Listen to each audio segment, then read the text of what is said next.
કાળની ગર્તામાં ધકેલાઈ જાય તે પહેલા આછી ઝાંખી તસવીરમાં જોવા મળતો ઈમાનદારીના પ્રતીક સમો આ ચહેરો બાર બાર નિહાળી લેજો। નેતાદારીની ચોકીદારીની વાતોમાં ભ્રમિત થતા પહેલા ઇતિહાસના પાના પર જરા નજર નાખી લેજો। આ તસવીર પર નજર નાખવા માટેનું એમ કોઈ ખાસ કારણ નથી, પરંતુ મેં ભી હું ચોકીદારના શોર બકોર વચ્ચે એક સાચા ચોકીદારની એ છબી પર નજર કરવાનું મન રોકી ન શકાયું। છબી જોઈ તો તેનો ઇતિહાસ ફરી ફરી જાણવાની ઈચ્છા થઈ આવી। આજે આખા ભારતમાં હું ચોકીદાર છું અને ચોકીદાર ચોર છેના નારાઓ ગુંજી રહ્યા છે, ત્યારે સાચો ચોકીદાર કોને કહેવાય તે જાણવું જરૂરી બની જાય છે।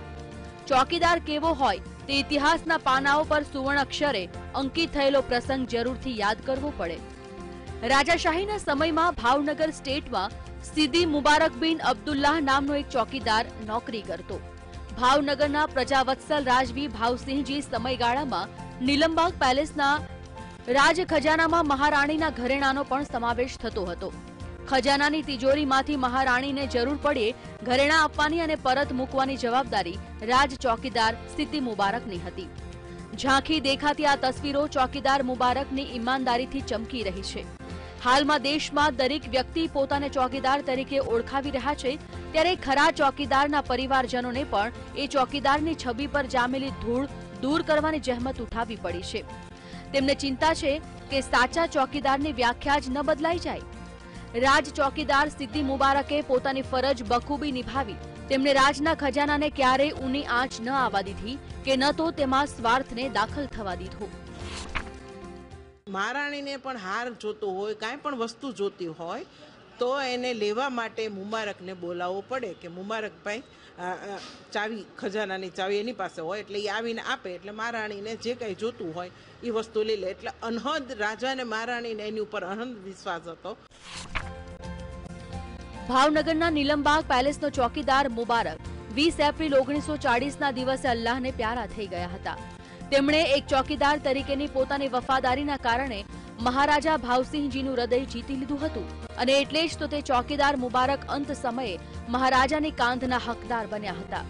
કહેવાય છે કે મહારાજા પોતે તેમની દફન વિધિમાં રોકાયા હતા અને રાજવી પરિવારના નિયમ મુજબ આન બાન અને શાન સાથે તેમની દફન વિધિ કરવામાં આવી હતી।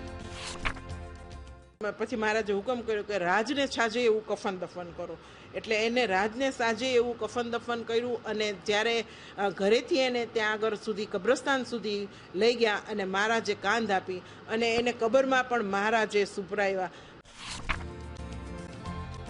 આરસથી મઢેલી આ કબર હજી પણ ભાવનગરના મુસ્લિમ કબ્રસ્તાનમાં મુબારકની કબરના નામે હયાત છે।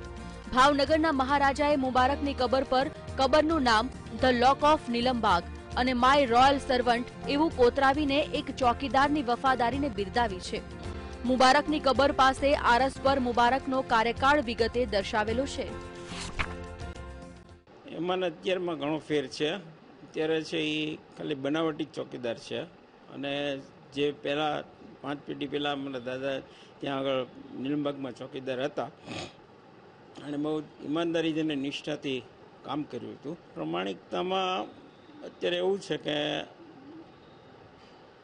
જે સાચા માણસો છે એ તો એની પ્રમાણિકતા જાળવવા માટે પૂરેપૂરો પ્રયત્ન કરે છે, પણ અત્યારની આ બધી આબોહવા અને રાજકીય જે ઉથલ પાથલ છે એના હિસાબે કોઈ પણ માણસ છે એ ક્યારેક કેવા અવલની અંદર આવી જાય એ કહી શકાય નહીં। ટૂંકમાં કહેવું હોય તો કહી શકાય કે સાચા ચોકીદાર હોવાના અનેક પુરાવા હોય છે જે સમાજ કે માલિક આપે છે, પરંતુ કોઈ જાતે જ ચોકીદાર તરીકે ઓળખાવા લાગે તો તેના પુરાવા ક્યાંથી શોધવા અને કેટલા માનવા? Bureau report, VTV news.